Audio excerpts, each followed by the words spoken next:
Sinan Kenetta, après avoir hoché la tête en signe d'approbation à l'orateur, a poursuivi sur un ton plutôt excitant.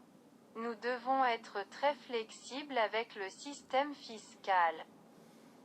Les gens sont très fatigués et même désespérés, mais ils n'ont pas la force de se rebeller.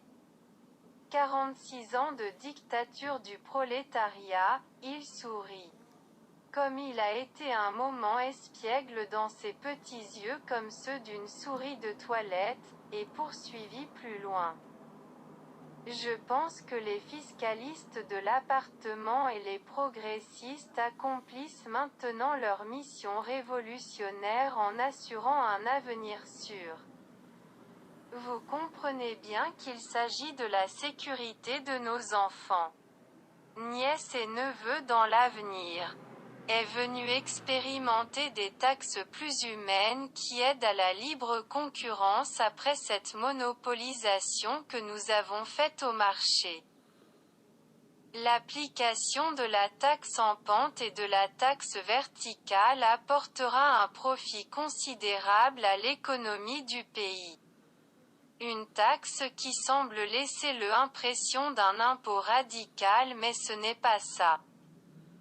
Il s'agit de l'impôt que doivent payer les couples divorcés, mais aussi les couples amoureux. Et depuis peu, pour ne pas trop traîner, dans le projet de loi on a aussi l'impôt pour les ombres. Le groupe de spécialistes pensait que ces impôts seront légèrement différenciés, ainsi, deux personnes ne peuvent pas payer des impôts pour l'ombre de la même manière. Comme celui qui a l'ombre derrière le dos et celui qui a l'ombre devant.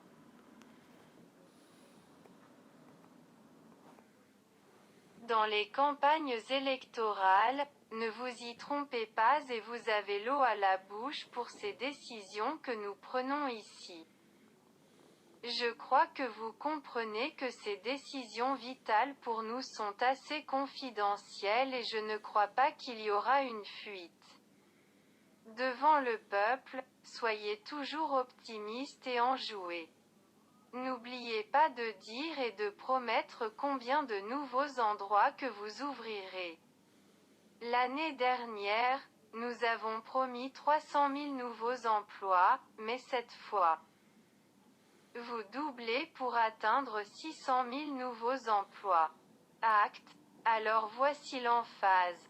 Enfin, nous ne mentons pas du tout, 300 000 jeunes réfugiés ont fui l'année dernière. Cette année, selon les statistiques, environ 500 000 jeunes demandeurs d'asile en Europe ont fui. Tant d'emplois ont été ouverts avec leur fuite. Nous suivons les traces du grand héros national. Georges Skanderbeg. Pourquoi était-il un imbécile qui a créé les principautés? Nous ne faisons rien d'autre, mais suivons ses traces, mais avec une différence fondamentale. Non seulement dans la forme, nous ne les appelons pas des principautés, mais des ressources. Des rires et de puissantes ovations ont rempli la salle lorsque Monsieur Sinani est sorti avec un sourire cynique sur son visage.